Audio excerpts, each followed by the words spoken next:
hello guys की खबर আপোনালোকৰ সকলোৱে ভালে আছে নে মই আৰু ভাত চাত খাই এতিয়া পাৰ্লাৰ যাব লাইছো লাহেৰিয়ে যাম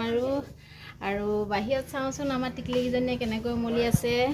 সকলোৱে চাব দেই ইহঁতক মই ফাৰ্ষ্ট ব্লগতো দেখাইছিলো ইহঁতক আৰু এতিয়া দেখাইছো ইহঁতে কি কৰি আছে এই কিজনী আমাৰ টিকলিজনী হাই কৈ দিয়া কি কৰি আছা তোমালোকে মোবাইল খেলিছা হেল্ল' গাইজ চকচোন আগতে আমি কেনেকৈ মলিছিলোঁ বাৰু আগতে আমি ধূলি মাকতি লৈহে মলিছিলোঁ নহয় জানো আৰু আজিকালি ল'ৰা ছোৱালী দেখক মোবাইল লৈহে খেলে হেল্ল' গাইজ আৰু পিছৰ পৰ্যায়ে আপোনালোকক দেখাই থাকিম মই এতিয়া পাৰ্লাৰ যাব ওলাইছিলোঁ বাই বাই মই বহুত ল'ৰালৈকে পাৰ্লাৰ যাব ওলাইছোঁ আৰু পাৰ্লাৰ যাব ওলাওঁতেই এগৰাকী ক্লায়েণ্ট আহি ৰখি আছে তাই বোলে হেয়াৰ কাট কৰিব আৰু মই কি হেয়াৰ কাট কৰিম আপোনালোকক দেখাই থাকিম আপোনালোকে চাই থাকিবলৈ নাপাহৰিব বাই বাই